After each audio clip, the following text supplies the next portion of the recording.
but hell, I don't know it at all. One thing that's for certain, and I think old Hank would agree, that sure don't sound like country to me. Well, if it ain't broke, don't fix it.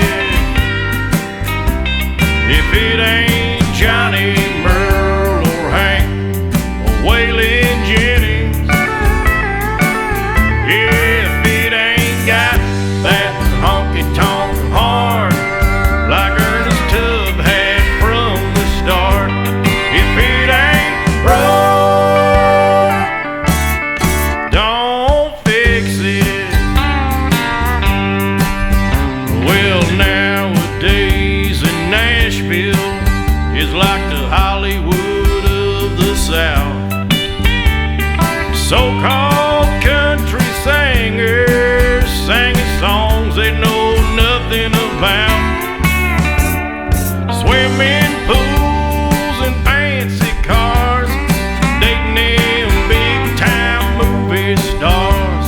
Well, that don't sound like country to me. Well, if it ain't broke,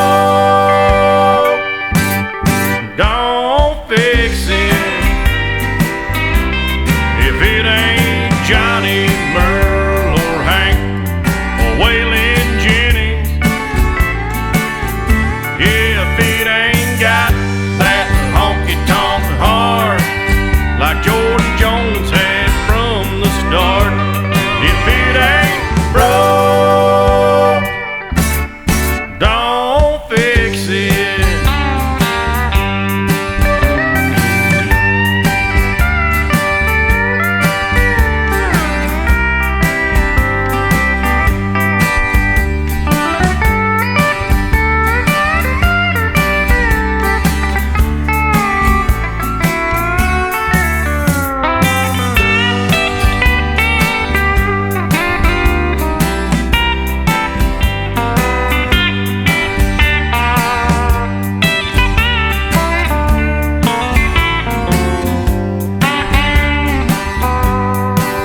Well, my grandpa sat down and he told me about 10 years ago. Said if you wanna play country music, boy, you better have a lot of soul. Well, he came up from Kentucky and he passed it down to me. And this here sure as hell sounds country to me. Well, if it ain't broke, don't fix it. If it ain't Johnny, Merle, or Hank, or Waylon Jennings, yeah, if it ain't got that honky-tonk heart like old Paycheck had from the start, if it ain't